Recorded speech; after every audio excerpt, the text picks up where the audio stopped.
안녕하세요. 여의도 아재의 감성 라디오입니다.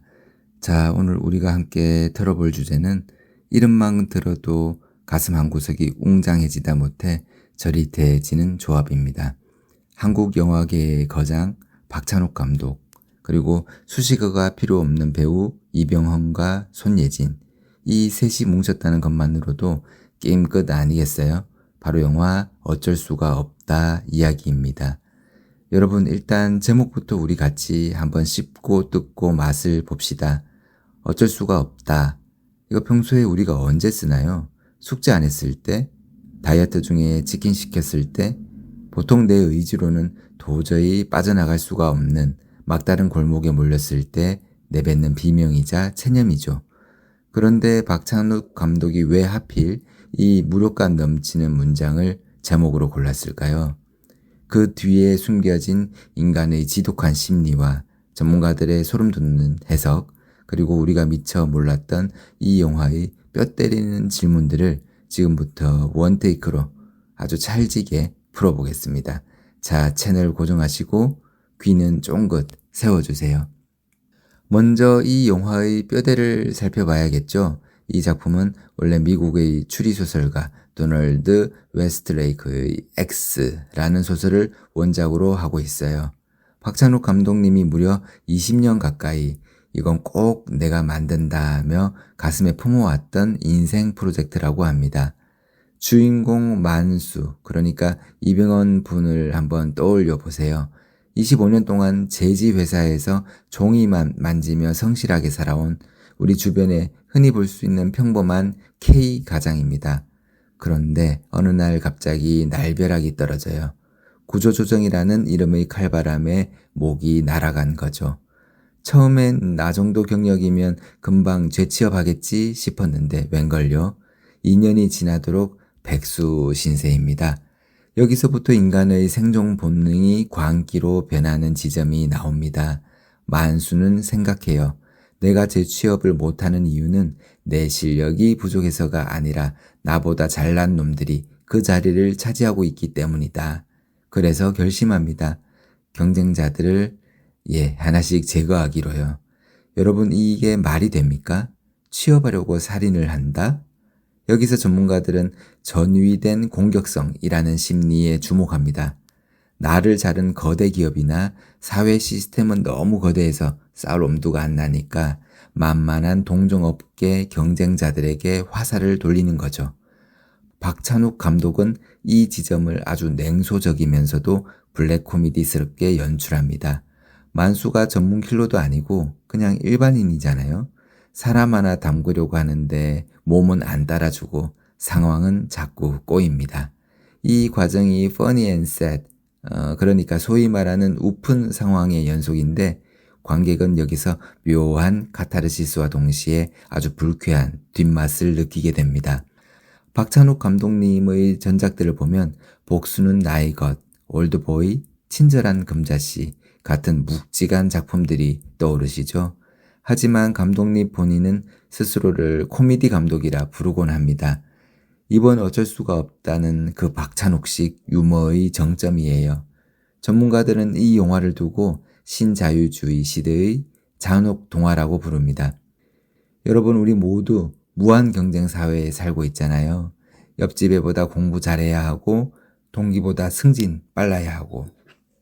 이 영화는 그 경쟁 심리를 극단적으로 몰아붙여서 그럼 걔네들 다 죽이면 내가 1등이네? 라고 아주 잔인한 질문을 던지는 겁니다. 이병헌 배우의 연기가 여기서 정말 미쳤습니다. 살인을 저지르면서도 나는 가장으로서 어쩔 수가 없었어 라고 자기 합리화를 하는 그 떨리는 눈빛, 그 비겁하고도 처절한 인간상을 보고 있으면 와, 저 인간 진짜 쓰레기네 싶다가도 어느 순간 근데 나라도 저 상황이면 저렇게 안 변했을까? 라는 서늘한 질문이 우리 가슴에 꽂히는 거죠. 여기에 손예진 배우가 연기하는 아내 미리가 등장하는데요. 미리는 남편의 실직 후 가족을 지키기 위해 고군분투하는 강인한 인물입니다. 남편의 변화를 감지하면서 벌어지는 그 팽팽한 긴장감은 그거의 몰입도를 최고조로 끌어올립니다. 전문가들은 미리를 단순한 조력자가 아니라 만수의 도덕적 최후 보루 혹은 거울 같은 존재로 해석하곤 해요.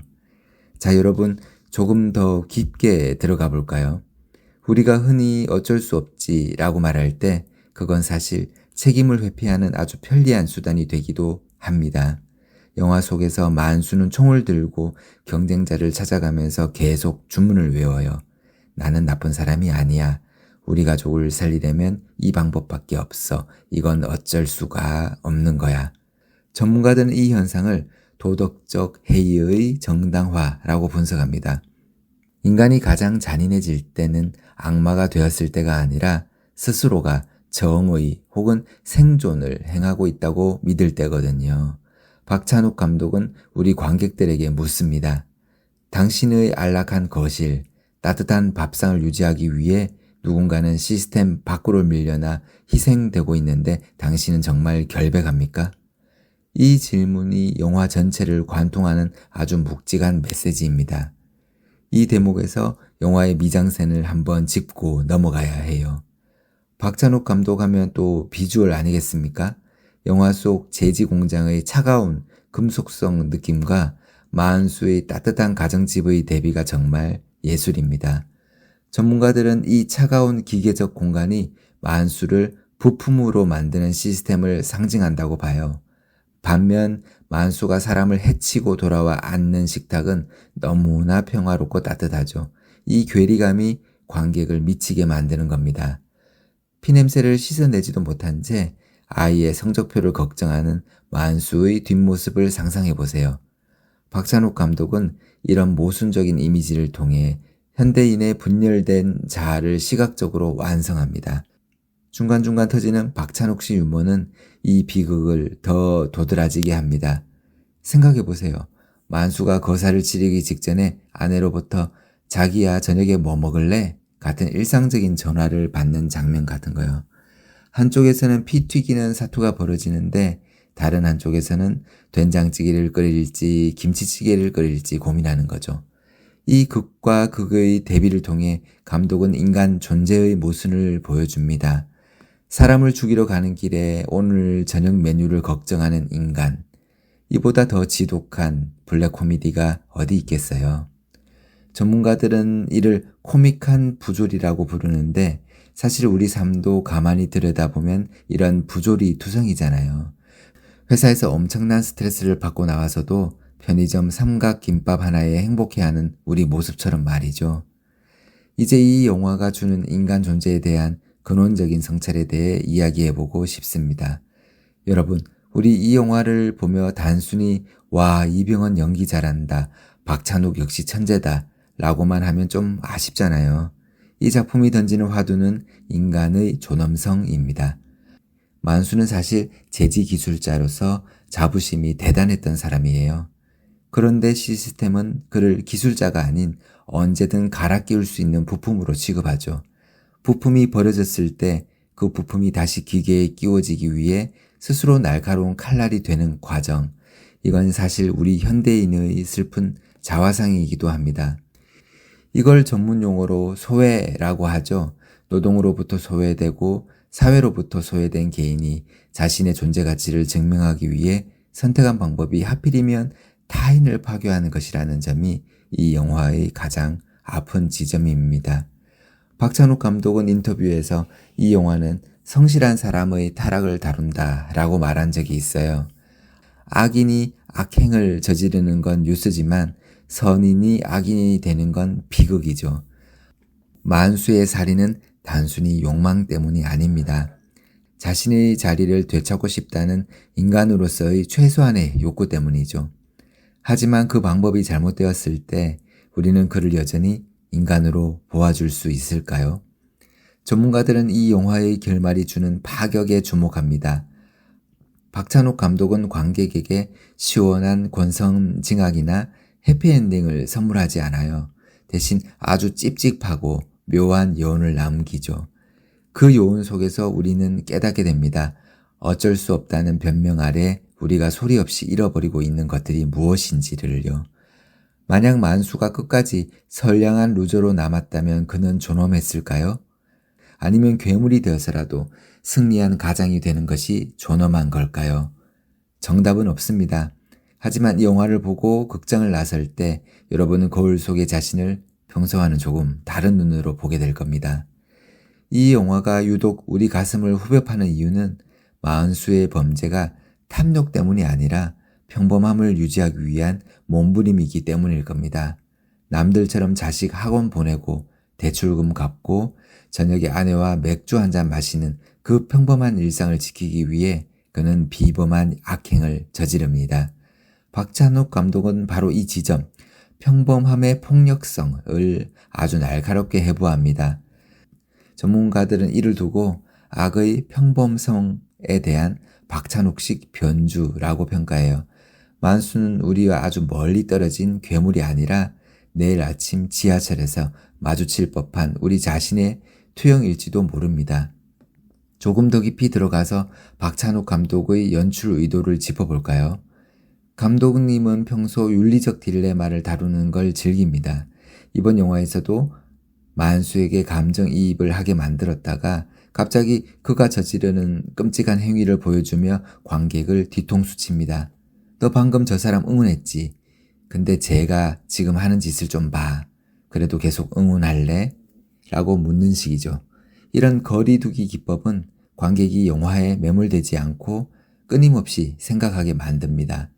지루할 틈을 주지 않는 빠른 편집 호흡과 감각적인 음악도 한몫하죠. 영화 시간 내내 긴장의 끈을 놓을 수 없는 건 바로 이런 정교한 설계 때문입니다. 영화 속 손예진 씨가 맡은 미리 역할에 대해서도 좀 더 썰을 풀어보자면요. 그녀는 단순한 아내가 아닙니다. 전문가들은 미리가 만수의 도덕적 나침반이라고 해석합니다. 만수가 점점 어둠 속으로 빠져들 때 미리는 그를 붙잡으려 애를 쓰지만 동시에 그가 가져오는 결과물, 돈, 안정 같은 것에는 순응하는 모습을 보이기도 하죠. 이 부부 관계의 미묘한 균열은 현대가족 제도가 가진 위태로움을 상징합니다. 우리는 서로를 얼마나 알고 있을까? 우리는 서로의 죄를 어디까지 덮어줄 수 있을까? 같은 질문들이 이들 부부의 대화 사이사이에 숨어 있습니다. 자, 여러분, 이제 슬슬 이야기를 마무리해 볼까요? 오늘 어쩔 수가 없다 이야기 어떻게 들으셨나요?